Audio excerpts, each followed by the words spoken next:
NIC 16. Propiedades, planta y equipo. Su objetivo es prescribir el tratamiento contable de las propiedades, planta y equipo, de forma que los usuarios de los estados financieros puedan conocer la información acerca de la inversión que la entidad tiene en sus propiedades, planta y equipo, así como los cambios que se hayan producido en dicha inversión. ¿Cuál es su alcance? Esta norma debe ser aplicada en la contabilización de elementos de propiedad, planta y equipo, salvo cuando otra norma exija o permita un tratamiento contable diferente. ¿Qué definiciones refiere la norma? Primero, el costo. Es el importe de efectivo o equivalentes al efectivo pagados, o bien el valor razonable de la contraprestación entregada para adquirir un activo en el momento de su adquisición. Depreciación. Distribución sistemática del importe depreciable de un activo a lo largo de su vida útil. Importe depreciable. Este es el costo de un activo u otro importe que le haya sustituido menos su valor residual. Su importe en libros. Es el importe por el que se reconoce un activo una vez deducidas las depreciaciones acumuladas y las pérdidas por deterioro de valor acumuladas. Propiedades, planta y equipo.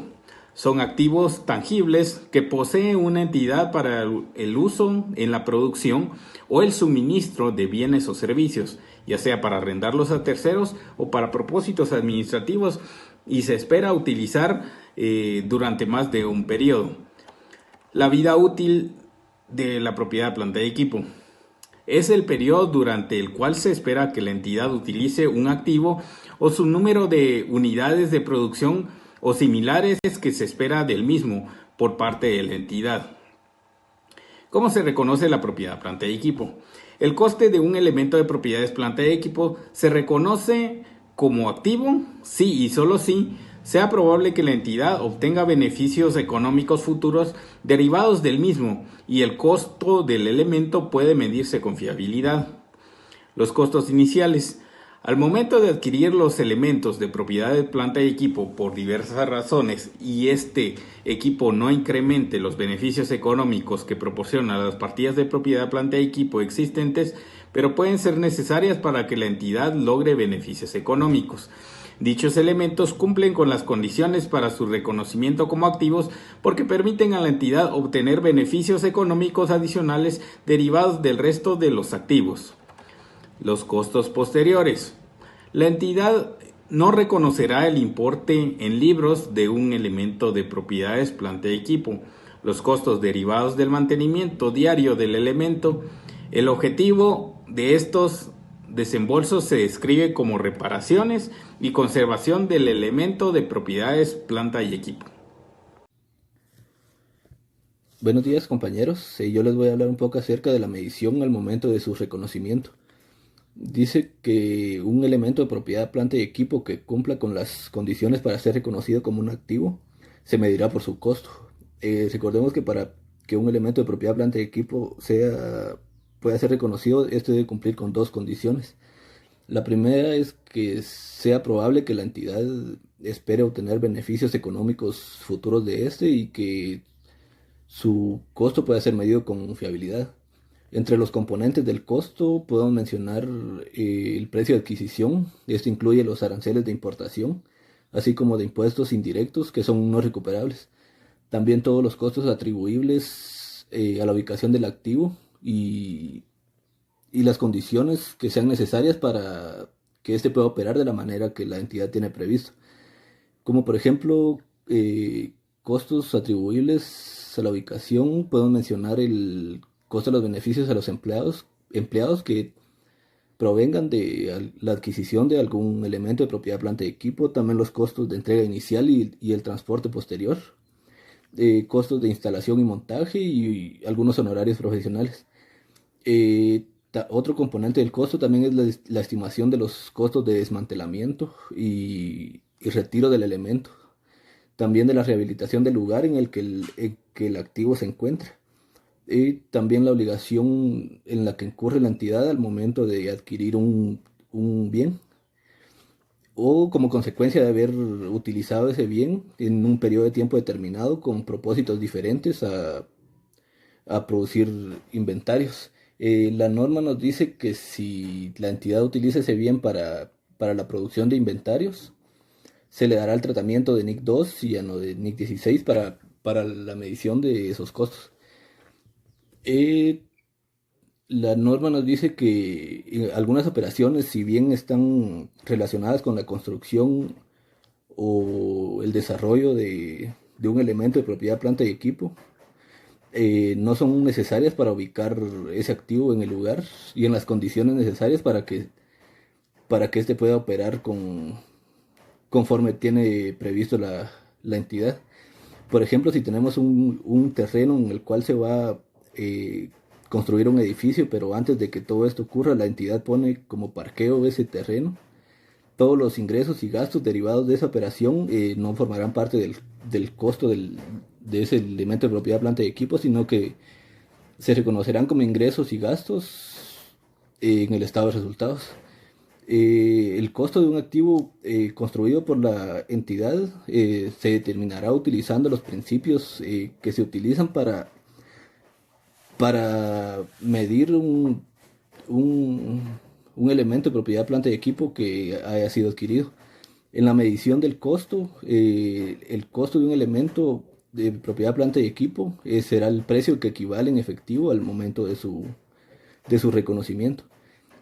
Y algunos elementos de propiedad, planta y equipo pueden haberse adquirido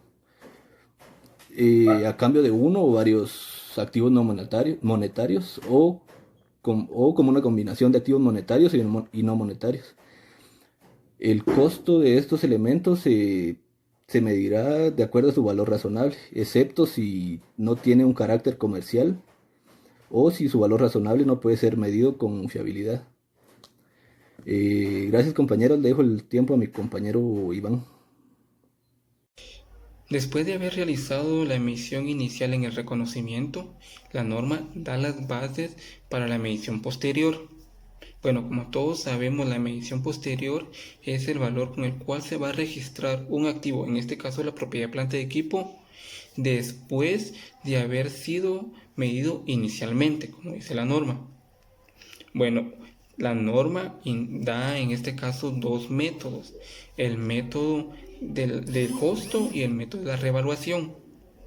La norma también es clara al decir que una entidad elegirá uno de estos dos métodos como política contable y lo va a aplicar continuamente. Es decir, que una entidad no puede ir cambiando periodo tras periodo de método para la medición posterior, porque en este caso la información ya no va a ser congruente y también ya no podría ser comparativa porque no se está aplicando el mismo método continuamente. Entonces, la norma da estos dos métodos, pero ¿en qué consiste cada uno de estos dos métodos? ¿Cómo se trabaja el método del costo? Bueno, el método del costo, como lo determina la norma, es al costo se le va a deducir la depreciación acumulada y la pérdida por deterioro de valor acumulada. Ese es el método del costo establecido por la norma y creo que es el método que más se utiliza y el más conocido. ¿En qué consiste el método de revaluación? Bueno, para iniciar, habla de revaluación. En este caso, la propiedad, planta de equipo o un elemento de la propiedad, planta de equipo puede revaluarse, es decir, que va a aumentar su valor. Entonces, la norma indica algo muy importante que dice que si este valor razonable puede medirse con fiabilidad, se contabilizará por su valor revaluado. ¿Qué quiere dar a entender con esto la norma? Pues bueno, básicamente les podría dar un ejemplo de que una entidad tiene un edificio que tiene un precio X, el cual va a ser reevaluado. Obviamente, en el momento de ser reevaluado, el precio de este edificio va a aumentar. Entonces, ¿qué va a pasar? A este valor reevaluado va a ser el valor razonable del edificio. Pero, ¿en qué consiste el método de revaluación en la medición posterior? Pues básicamente este método consiste que al valor razonable, que es el valor revaluado, se le va a restar la depreciación acumulada y la pérdida por deterioro de valor. Obviamente este método tiene otras características que lo hacen ser un poquito más complejo, pero considero que con un ejemplo Ya con cálculos se podría entender mejor, de mejor manera, cómo se trabaja este método de revaluación de un activo, en este caso la propiedad, planta y equipo. El apartado de medición posterior nos da a conocer también lo que es la depreciación. Pero ¿qué es depreciación según la norma? Según la norma, depreciación es el importe depreciable de un activo, el cual se distribuye de forma sistemática a lo largo de la vida útil de un activo. Pero ¿por qué el importe depreciable? Bueno, pues porque la norma indica también que al costo se le puede restar un valor residual. Es por ello que se usa el importe depreciable. Si una entidad no le resta o no considera un valor residual, entonces la depreciación sería el costo dividido durante los años de vida útil de este activo para que sea la depreciación. ¿En qué momento la depreciación va a iniciar? Según la norma, la depreciación va a iniciar al momento de que esté listo para el uso el activo. ¿Cuándo va a ser esto? Cuando se encuentre en la ubicación y condiciones necesarias para operar establecidas por la gerencia. Obviamente estas condiciones la gerencia de una entidad las va a dar a conocer, y entonces, dadas a conocer estas condiciones, un activo podrá utilizarse y por lógica la depreciación va a iniciar. Para terminar esta parte de depreciación, ¿en qué momento cesa la depreciación de un activo? La norma da dos momentos. El primero dice, cuando ese activo que se está depreciando se clasifique como mantenido para la venta según la NIF 5, o cuando este activo que se está depreciando llegue a su fecha de darle de baja en cuentas. ¿Cuál se va a usar primero? ¿O cuál se va a utilizar? Pues como les dije ahorita, se va a utilizar cualquiera de las dos que ocurra primero. Esta es la que se va a usar para darle cese a la depreciación de un activo. Buenas tardes, compañeros, siguiendo con el tema, el siguiente punto son los métodos de depreciación de propiedad, planta y equipo. Los métodos de depreciación son tres: el método lineal, método de depreciación decreciente y método de unidades de producción. Con respecto al método lineal, este es el más utilizado por las empresas debido a que este se caracteriza porque expresa el valor en función del tiempo y no del uso, lo que viene a decir que cada año fiscal el activo pierde la misma exacta cantidad del valor del activo, mientras que el método de depreciación decreciente se refiere al consumo de la depreciación, que puede ir en los periodos iniciales mayor y en los periodos posteriores va a ser inferior hasta llegar a cero. El método de las unidades de producción hace referencia al consumo del activo o la producción esperada.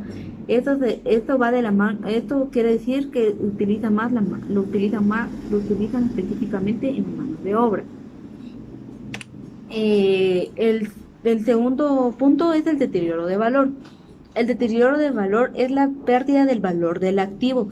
Tiene que ver directamente con el valor que yo puedo recuperar de un activo actualmente. La baja en cuentas.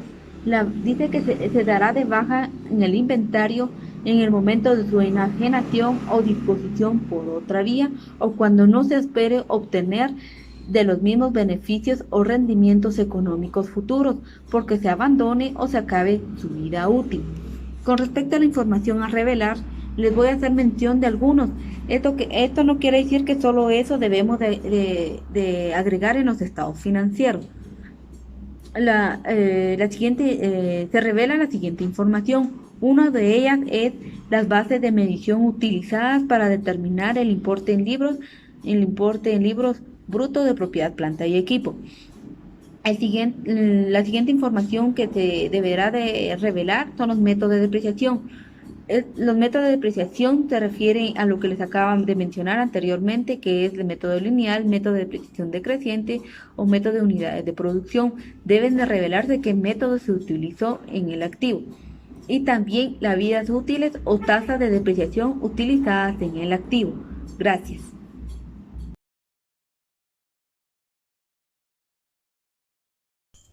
Norma Internacional de Contabilidad 23. Costos por préstamos. Esta norma nos da un principio básico, el cual nos indica que los costos por préstamos que sean directamente atribuibles a la adquisición, construcción o producción de un activo apto forma parte del costo de dichos activos. Los demás costos por préstamos se reconocerán como gastos. Alcance. Esta norma se aplicará por una entidad en la contratación de los costos por préstamos. Asimismo, esta norma no se ocupa del costo efectivo o imputado del patrimonio, incluido el capital preferente no clasificado como pasivo. No se requiere que una entidad aplique esta norma a los costos por préstamos directamente atribuibles a la adquisición, construcción o producción de un activo medido al valor razonable. Tampoco a los inventarios que sean manufacturados o producidos de cualquier otra forma en grandes cantidades o de forma repetitiva. Definiciones.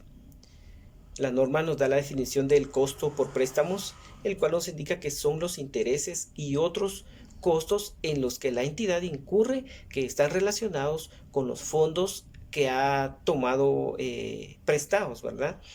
Asimismo nos habla de un activo apto, el cual es aquel que requiere necesariamente de un periodo sustancial antes de estar listo para el uso al que está destinado o para la venta.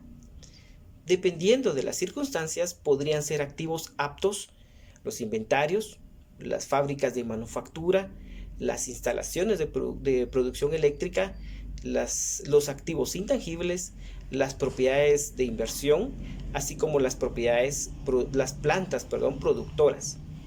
Los activos que ya están listos para el uso al que se le destina o para la venta no son activos aptos. Reconocimiento.